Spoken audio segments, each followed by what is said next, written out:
Benches اختیارات case پر توہین عدالت، بادی النظر میں ججز کمیٹی نے جوڈیشل آرڈر نظر انداز کیا۔ جسٹس منصور سپریم کورٹ کے 2 رکنی بینچ نے بینچز اختیارات کا کیس سماعت کے لیے مقرر نہ کرنے پر ایڈیشنل رجسٹرار کے خلاف توہین عدالت کیس کی سماعت کی۔ سماعت کے دوران جسٹس منصور علی شاہ نے کہا کہ ہمارے سامنے بنیادی سوال یہ ہے کہ جوڈیشل آرڈر کی موجودگی میں ججز کمیٹی کیس واپس لے سکتی تھی، کیا جوڈیشل آرڈر کو انتظامی آرڈر سے تبدیل نہیں کیا جا سکتا؟ اس پر عدالتی معاون وکیل حامد خان نے کہا کہ انتظامی آرڈر سے عدالتی حکم نامہ تبدیل نہیں ہو سکتا۔ جسٹس منصور نے کہا کہ ہمارے سامنے کیس ججز کمیٹی کے واپس لینے سے متعلق ہے۔ چیف جسٹس پاکستان اور جسٹس امین الدین خان ججز کمیٹی کا حصہ ہے۔ بادی النظر میں 2 رکنی ججز کمیٹی نے جوڈیشل آرڈر کو نظر انداز کیا۔ اگر ججز کمیٹی جوڈیشل آرڈر کو نظر انداز کریں تو معاملہ فل کورٹ میں جا سکتا ہے۔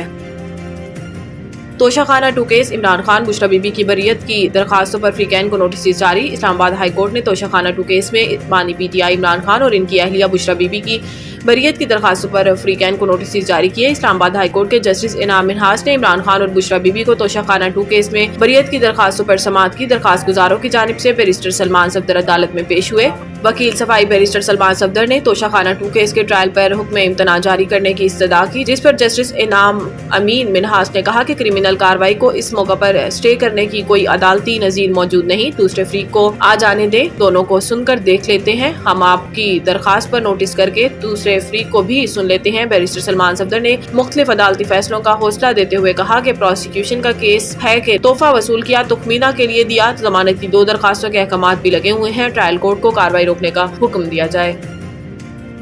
سعودی ولی عہد اور ٹرمپ کا رابطہ، سعودیہ اگلے 4 سالوں میں امریکہ میں $600 ارب کی سرمایہ کاری کرے گا۔ میڈیا رپورٹس کے مطابق سعودی ولی عہد اور امریکی صدر نے ٹیلی فونک گفتگو میں 2 طرفہ تعلقات اور باہمی امور پر تبادلہ خیال کیا گیا، جبکہ شہزادہ محمد بن سلمان نے صدر ڈونلڈ ٹرمپ کو منصب سنبھالنے پر مبارکباد دی اور امریکی قیادت و عوام کے لیے نیک خواہشات کا اظہار کیا۔ دونوں رہنماؤں نے سرمایہ کاری اور تجارتی تعلقات کو مزید فروغ دینے اور دہشت گردی کی روک تھام کے لیے 2 طرفہ تعاون کو بڑھانے پر اتفاق کیا، جبکہ گفتگو کے دوران مشرق وسطی میں قیام امن اور سلامتی سے متعلق بھی بات چیت ہوئی۔ سعودی ولی عہد محمد بن سلمان نے کہا کہ سعودی عرب اگلے 4 سالوں میں $600 ارب کی سرمایہ کاری اور تجارت کو بڑھانا چاہتا ہے۔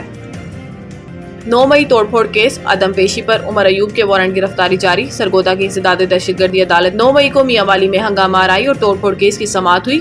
ATC کی جج محمد نعیم شیخ نے کیس کی سماعت کی۔ کیس کے سماعت کے دوران عدالت کے اطراف میں سیکیورٹی کے سخت انتظامات کیے گئے تھے۔ مقدمہ میں نامزد ملزمان پنجاب اسمبلی میں اپوزیشن لیڈر احمد خان بھچر، صنم جاوید، عالیہ حمزہ، MN بلال اعجاز سمیت درجنوں کارکن عدالت میں پیش ہوئے۔ اپوزیشن لیڈر قومی اسمبلی عمر ایوب آج بھی عدالت پیش نہ ہوئے۔ عمر ایوب کی وکلا نے ان کا میڈیکل سرٹیفکیٹ عدالت میں پیش کیا۔ عمر ایوب کی عدم پیشی پر عدالت نے برہمی کا اظہار کرتے ہوئے ریمارکس میں کہا کہ عمر ایوب خان مسلسل 3 پیشیوں پر عدالت میں نہیں آئے۔ اپوزیشن لیڈر کی عدم پیشی کے باعث دیگر ملزمان پر بھی فرد جرم عائد نہ ہو سکی۔ عدالت نے PTI کے سینئر رہنما عمر ایوب کے وارنٹ گرفتاری جاری کر دیے۔